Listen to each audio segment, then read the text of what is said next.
I told my husband I was pregnant. He panicked. You ruined everything. I didn't want this child. That same night, he left me for his 23-year-old assistant. His parents took his side, saying he was too young to be a father. I was left to raise our baby alone until years later, he came begging to be part of our lives. You know how people talk about the moment their whole life changes in an instant? How everything turns upside down with a single sentence. I never thought mine would start with, "I'm pregnant." And I really didn't think it would end with "you ruined everything." It was a regular Tuesday night. I'd cooked dinner, nothing fancy, just some pasta and roasted veggies, and lit a candle, thinking it'd be a nice little vibe. We'd been married for 2 years. Not perfect, but solid. He was ambitious, charming in that way that made people forgive his occasional arrogance, and I was the supportive wife, with a Pinterest board full of baby names and nursery ideas I never shared aloud. Until that night. We were eating in the living room, plates on our laps like usual. He was halfway through a story about a client at work, something about a software upgrade, and how he'd saved the day, when I interrupted. "I'm pregnant," I said softly. He blinked. The silence was instant. Like someone hit mute on the world. Then, he laughed. Not the joyful, overwhelmed kind of laugh I'd seen in a million viral videos. No, this was a dry, sharp, this can't be real kind of laugh. "What do you mean, pregnant?" he asked, the fork frozen halfway to his mouth. "I mean, a baby. We're having a baby." I expected shock. Even fear. I was nervous too. But what I didn't expect was the way his whole face shifted like I'd just betrayed him. "No," he said flatly. No. How could you? You said we were being careful." I blinked. We were. But you know it's not 100%, even with protection. These things happen. He stood up so fast, his plate clattered to the floor. "You ruined everything," he snapped. "I didn't want this child. I didn't want kids now. Not with my career just taking off. Not like this." I couldn't move. Couldn't speak. I just sat there, feeling smaller than I ever had in my life. That same night, he packed a bag. No warning. No discussion. Just shoved his laptop and a few clothes into his duffel and stormed out. I thought he needed air. That he'd go stay at his best friend's place or drive around for a few hours. But then he called the next morning, not to apologize, not to talk, but to inform me that he was staying with her. His 23-year-old colleague. The harmless assistant he once swore was just annoying and immature. Apparently, not that annoying. And the kicker? His parents knew. Not only did they know, they supported him. "He's still so young," his mom said, like I was some overbearing housewife forcing motherhood on their poor baby boy. "He's not ready for that kind of responsibility." Their version of the story made me out to be some sort of manipulative fertility, who trapped him with a pregnancy. His dad even told me, "You should have waited until he was ready. You knew how much pressure he was under." I remember hanging up that phone and sitting in our apartment, surrounded by silence. The echo of his voice still bouncing around the walls like a ghost. I was 27. Married. Pregnant. And very, very alone. But not broken. Not yet. The next few weeks felt like moving through molasses. Everything was heavy. My limbs. My chest. My thoughts. I'd go to the bathroom and just sit on the closed toilet lid, staring at the wall like it had answers. It didn't. He didn't come back. Not even to grab the rest of his stuff. He sent his brother instead, like I was some stranger he had to legally avoid. His brother barely made eye contact, just gave me this awkward, "I'm sorry" shrug and left with an armful of suits and his Xbox. I didn't cry that much, surprisingly. The tears came in small bursts, like the time I found his hoodie under the bed, or when I reached for the second toothbrush and remembered it wasn't mine. But mostly I just floated. I had to. My doctor confirmed the pregnancy at 8 weeks. Healthy. Heartbeat strong. And I remember lying on the crinkly exam table, staring at the ceiling while the nurse smiled and said, "Congratulations, Mama." It hit me then. I'm a mom now. Whether he wants this or not. I didn't tell many people at first. It felt too raw. I knew what they'd say. "What happened?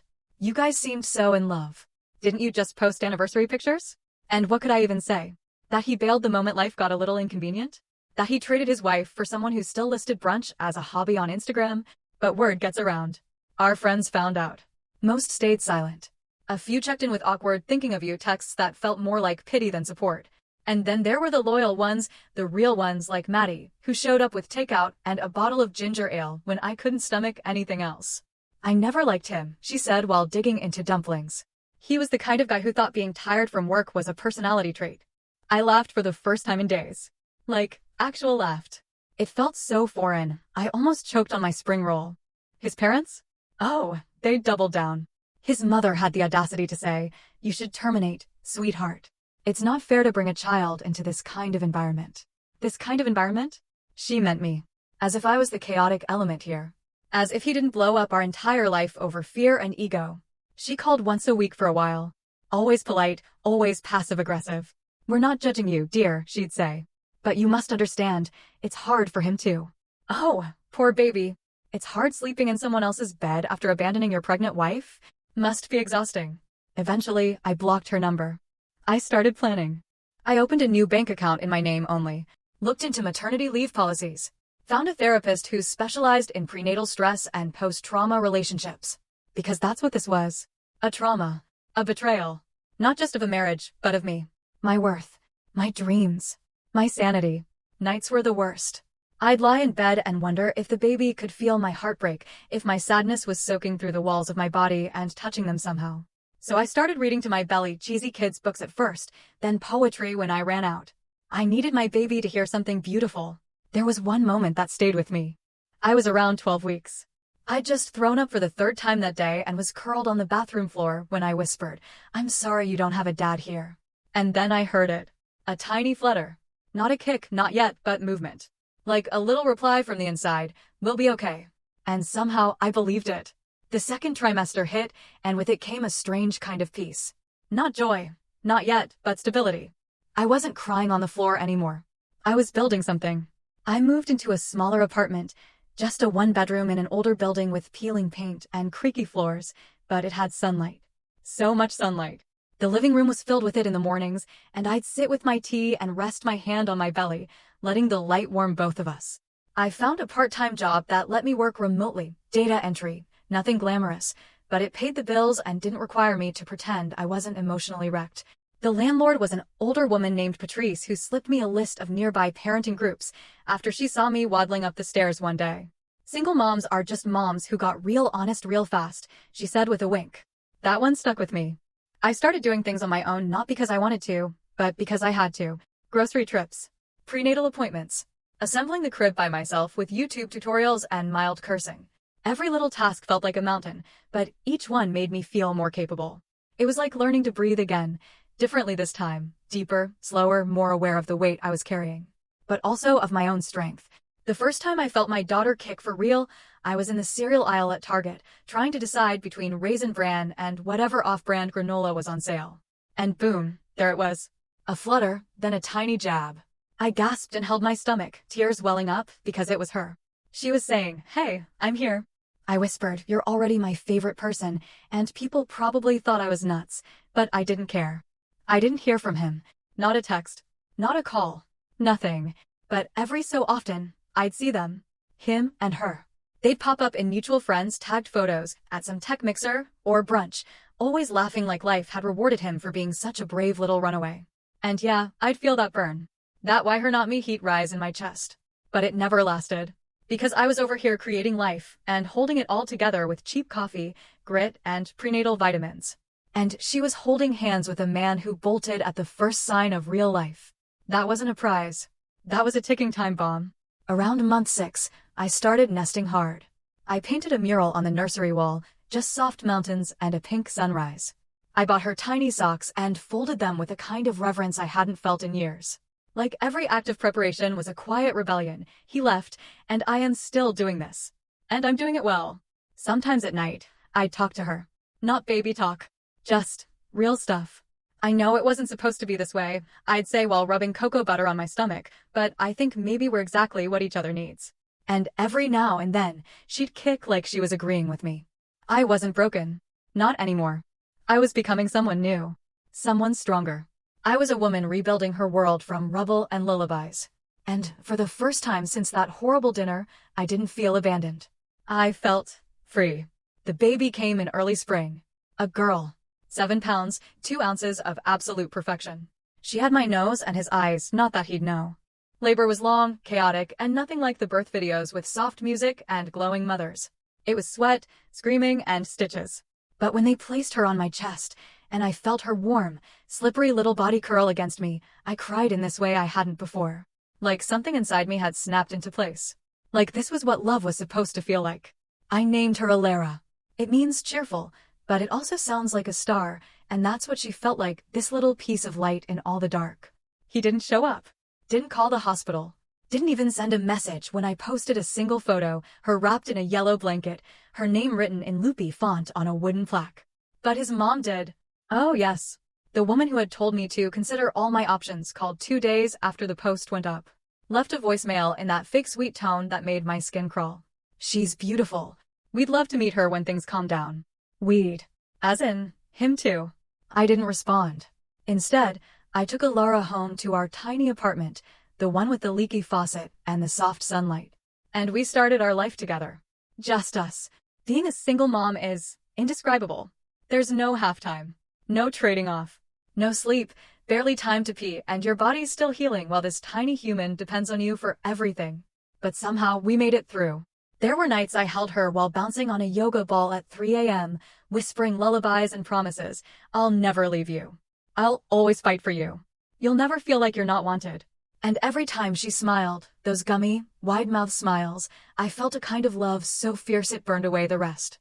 The hurt, the shame, even the memory of him. Well, almost. I still saw pieces of him. His smile in her face. His laugh in her squeals. I'd be feeding her and think, would he have liked this little scrunch she does when she's annoyed? Would he have held her with the same awe I do? But I didn't let those thoughts linger. Then came the news. A mutual friend, Tina, from his old job, texted me randomly one night. Hey, I didn't want to be the one to tell you, but he and Chloe broke up. I stared at the screen for a minute before typing. I figured. Apparently, the assistant he left me for didn't enjoy playing house with a man who couldn't hold down a job or pick up after himself. Shocker, right? Tina said they were fighting all the time. That he'd become snappy, distant, drinking more. He even quit the startup he'd been bragging about because it wasn't fulfilling. Meanwhile, I was rocking Alara to sleep with spit up on my shirt and a savings plan building, little by little, every month. Tina ended her message with, I'm not taking sides. But I think he's starting to regret everything. I didn't reply. Not because I didn't have words, but because regret didn't mean anything to me now. He made his choice. And every day since, I'd been choosing us. Me and Alara. The quiet mornings. The messy dinners. The soft bedtime routines. The life he could have had but ran from. And now? Now he was watching from afar. Just like I once did. It started with a DM. Not a text. Not a call. A message request on Instagram, like we were acquaintances who hadn't spoken in years. Hey, I saw the pictures of Alara. She's beautiful. Hope you're doing okay. I stared at it for a long time. Not because I didn't know what to say, but because I didn't want to say anything at all. It had been almost a year. 12 months of silence, of diapers and doctor's visits, first laughs and late-night breakdowns, while he played house with someone else and acted like we didn't exist. And now, just like that, he wanted a foot back in the door? I left it unread. But it didn't stop. He emailed next. A long message filled with excuses disguised as apologies. How he was in a bad place mentally. How everything happened so fast. How he never stopped thinking about me. About her. I read it twice. Then deleted it. But the dam had cracked. 2 weeks later I saw him. In person. And not by choice. He showed up outside Alara's daycare. I just picked her up and was buckling her into her car seat when I heard his voice behind me. Hey. It was like the air shifted. My stomach dropped. I turned around slowly, unsure if I was dreaming or hallucinating from exhaustion. But there he was. Same face, just older somehow. Gaunter. Like life had been a little less kind to him lately. Good. What are you doing here? I asked, my voice sharp. He shoved his hands in his pockets. I wanted to see her. I've been thinking a lot about everything. About what I did. I know I don't deserve it, but can I talk to you? Alara started fussing in the car seat, sensing my tension. I gently closed the door and stepped toward him. You don't show up at her school, I said firmly. That's not okay. You don't get to drop in a year later and act like this is normal. I know, he said quickly. I just didn't know how else to reach you. I needed to talk to you. I've changed, I swear. I want to make things right. Be in her life.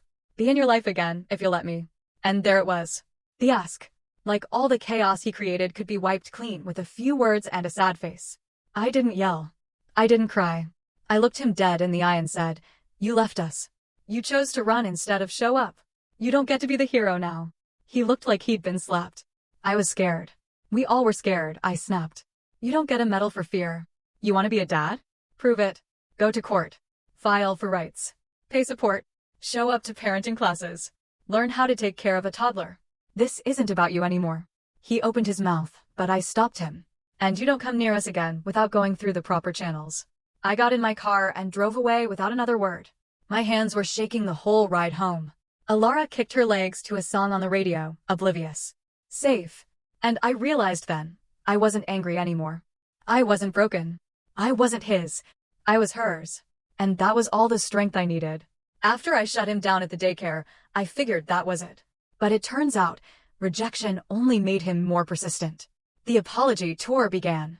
First, the messages long, rambling essays about how he was going to therapy now, how he'd done a lot of soul-searching. Then came the gifts. A package arrived at my door one morning, a baby book with a note inside that read, "For all the memories I've missed, and all the ones I hope I can still be part of." I threw it in the closet without opening it. Then came the letter to my parents. He'd never been particularly close with them, not even when we were married. But now he was suddenly sending heartfelt emails to my dad about how much he respected the strength I'd shown, and asking for advice on how to reconnect with Alara. My dad sent him exactly 2 words in reply: earn it. Honestly, I was almost impressed by the effort. But I also knew him. I knew how he used charm like currency. How he mistook effort for entitlement. Just because he was willing to try now didn't mean he had the right. So I did what I said I would. I got a lawyer. I filed for full custody with supervised visitation. I started documenting everything: texts, emails, missed payments. Not because I wanted revenge, but because Alara deserved consistency. Safety. Structure. To his credit, he didn't fight it. He started showing up to court-ordered parenting classes, to mediation sessions, even to a few supervised visits at the community center. The first time he held her, she didn't cry. But she didn't smile either. Just stared at him with this deep, unblinking gaze, like she was trying to figure him out. She was cautious. Smart. Just like her mama. He cried during that first visit. Held her tiny hand and sobbed like he was mourning a life he'd thrown away. And maybe he was. I watched from the other side of the glass and felt nothing. Not anger. Not affection. Just this quiet, detached observation. Like watching an actor rehearse a scene in a play I used to be in. He started paying child support too. Late at first, then on time. He asked if he could send gifts. I said no, not until he understood that toys weren't a substitute for presents. And presents was where he struggled. He wanted the emotional payoff without the day-to-day mess. He loved the idea of fatherhood, the photos, the milestones, the Instagram-worthy moments, but the tantrums, the diapers, the early mornings and late nights, that was the part he skipped when he walked out the door. One day during drop-off, he asked if we could grab coffee sometime. I just stared at him. "We are not a love story waiting for a second chance," I said. "This isn't a rom-com. You don't get me back because you finally showed up for the child you abandoned." He nodded slowly. "I just miss you."